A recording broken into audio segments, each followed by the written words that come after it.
শিকার করতে গিয়েছে, এহর সময় শিকার করে এসে বিবির কাছে হাজির হল।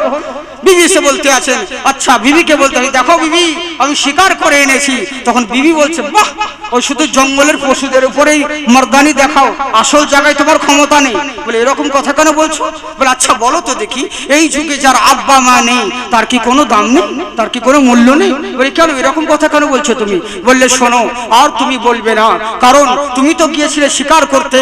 আমার ভাতিজা আব্দুল্লাহর বেটা নবী মুস্তাফাকে দেখলাম কাবার চত্বরে দাঁড়িয়ে নামাজ পড়তেছিল।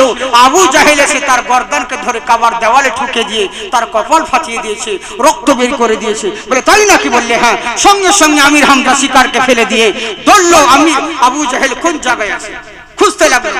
খোঁজাখুঁজি করতে দেখছে আবু জাহেল এক জায়গায় মিটিং করছে।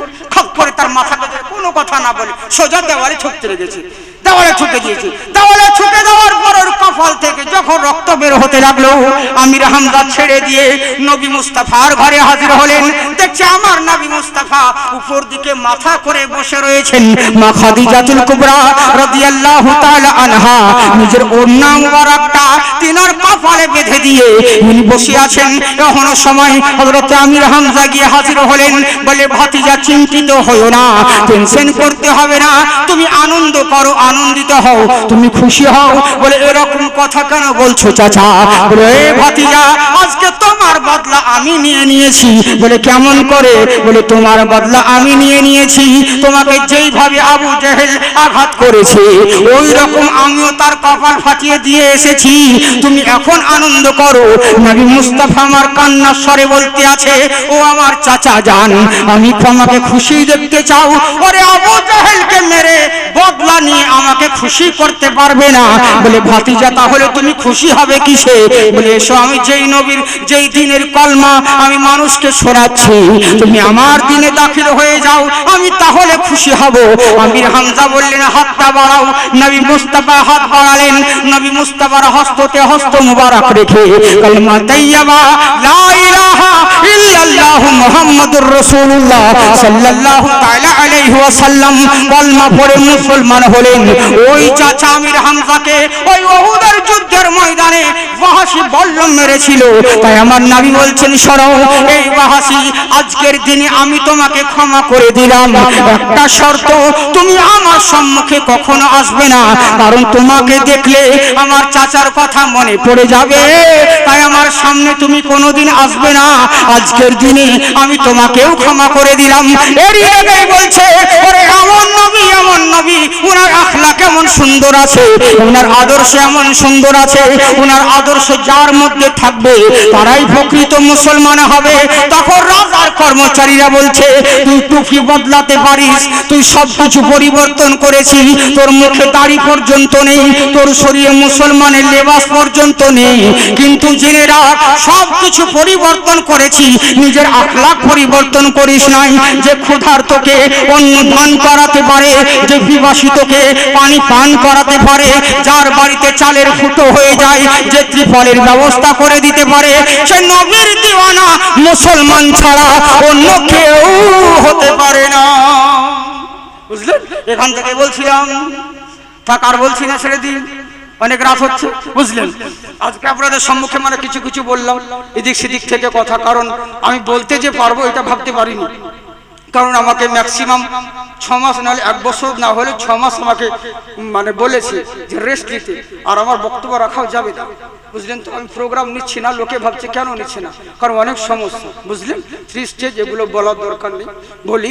হ্যাঁ, ক্যান্সার পেশেন্ট আমি, মানে 2 স্টেজ চলেছে, এরই জন্য। এখন কতদিন আল্লাহ হায়াত রেখেছে জানি না, কাকে কি করে, তবে ঘাবড়াই না, টেনশন করি না আমি, কারণ আল্লাহ যেটা করে নিশ্চয়ই ওর মধ্যে আল্লাহ আমার ভালাই রেখেছে। বুঝলেন? আল্লাহ তো কাউকে খারাপ করে না, তো যার জন্য ভালাই রেখেছে। তা আমি অনেক চেষ্টা করি, কেননা যেহেতু পরিস্থিতি অনুযায়ী জানেন আমরা আলিম মৌলানা যতক্ষণ সামনে আছি ততক্ষণ হুজুর হুজুর, আমাদের কেউ আপন নয়। সামনে বহুত ভক্ত বহুতই, কিন্তু বিপদে পড়ে দেখেন কেউ আপনার পাশে দাঁড়াবে না। সারা ওয়ার্ল্ডে আমাদের ভক্তের অভাব নেই, প্রচুর ভক্ত, কতটা, কিন্তু বিপদে পড়ে দেখলাম এক কথা ভক্ত ভুল করে ফোন তো করে না, আমি ফোন করলে পরে রিসিভ পর্যন্ত করে না, কেন যখন যদি টাকা চাই। বুঝলেন? হ্যাঁ, এই হচ্ছে ব্যাপার, কেউ কারো নাই বাবজি। তবে একটা কথা মনে রাখবে, সবারই চিরদিন সুখ না থাকবে না। আজকে আপনার সুখ রয়েছে অনেক, কিন্তু জেনে রাখেন এই রাত চিরদিনের নয়, কিছুক্ষণের মধ্যে আবার সকাল হবে, সবার সমান থাকবে, আর সকালটাও সব সময় থাকবে না, আবার সন্ধে হবে। তো এরই জন্য আমি অনেক কষ্টের মধ্যে বলছি, বুঝলেন, আমার কেমো চলছে, রেডিয়েশন চলছে, যার জন্য। আর আমার তো মানে সেলাই করা আছে, আমার তো নিষেধ আছে, কিন্তু তবু আমি মানে চেষ্টা করছি যে হয়তো মাসে একটা করেও যদি প্রোগ্রাম করি, তাহলে হয়তো বুঝতে পারছি যে আমার কিছু খেতে পায় আর না পাই, প্রত্যেক মাস আমাকে 50,000 করে টাকা লাগে, মানে কেমোর জন্য। যতদিন দিতে পারবো ততদিন ঠিকই আছে, আর যতদিন নেই কেসা খতম, সেদিনকে শেষ, বুঝলেন। তো দোয়া করেন, আল্লাহ কি না করতে পারে, আল্লাহ মরা গাছে আবার ফুল ফুটাতে পারে, তাই তো? ওরে ডাক্তারের যতই যাও কিছু বলুক না কেন, এইটুকু ইমান আছে, ভরসা আছে, তা আপনারা দোয়া করবেন আল্লাহ পাক যেন আমাকে শিফা দান করেন, বলবেন আল্লাহুম্মা আমিন। বাবজি সোনামুখী আমার যাকে আমি ওইটাকে চেষ্টা করলাম যে বলতে পারছি কিনা, তাই প্রথম দিনে এরকম আমাকে বেশি বললে হবে না, কিন্তু শারীরিকের ব্যাপার রয়েছে, বুঝলেন। একটু যদি বাঞ্চা সিলাই কেটে যায় তো একদম সব শেষ, যত টাকা ঢেলেছে 17 লাখ টাকা দিয়ে অপারেশন হয়েছে, সব বেকার হয়ে যাবে, আবার সে নতুন করে করতে গেলে বহুত সমস্যায় পড়ে যাবে।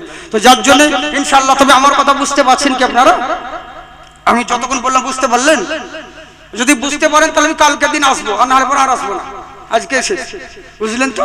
হ্যাঁ জি জি জি, হ্যাঁ এরই লেগে, কারণ যদি বুঝতে না পারেন কথা, যদি সেরকম না হয় তাহলে বেকার করে লাভ কি? তো যার জন্য ইনশাআল্লাহ অসুবিধে নেই, দোয়া করবেন বাবজি সোনামুখী আমার, আপনাদের কাছে আমি এর জন্য এসেছি। হ্যাঁ, আর তোমাদেরকে ইউটিউবার ভাইদেরকে বলবো, অন্যান্য কথা কিছু বলার দরকার নেই, শুধু সিম্পল ওয়াজ দিয়ে দিবে, ওই কেটে কেটে ওয়াজ কোনো কিছু দেওয়ার দরকার নেই। এখন বক্তা হওয়ার নিনজা টেকনিক হচ্ছে এরকম, 2-5 মিনিটের বক্তব্য শুধু ইউটিউবে ছেড়ে দাও, ওই 1 মাস 2 মাস হতে হতে অটোমেটিক ভাইরাল হয়ে যাবে। 1 ঘন্টার বক্তব্য দিতে নিষেধ করে বক্তারা, 1 ঘন্টা 1.5 ঘন্টা দিও না, কেননা 1 ঘন্টা 1.5 ঘন্টা দিলে লোকে জেনে যাবে তুমি মিজান পাস মৌলবি, বুঝলেন, এই হচ্ছে ব্যাপার। তো যার জন্য পুরো আমি বলবো না, পুরোটাই দিবে, কারণ কাটাকাটি তো অনেক কিছু গন্ডগোল হয়, তোমরা তো ভালো করেই জানো।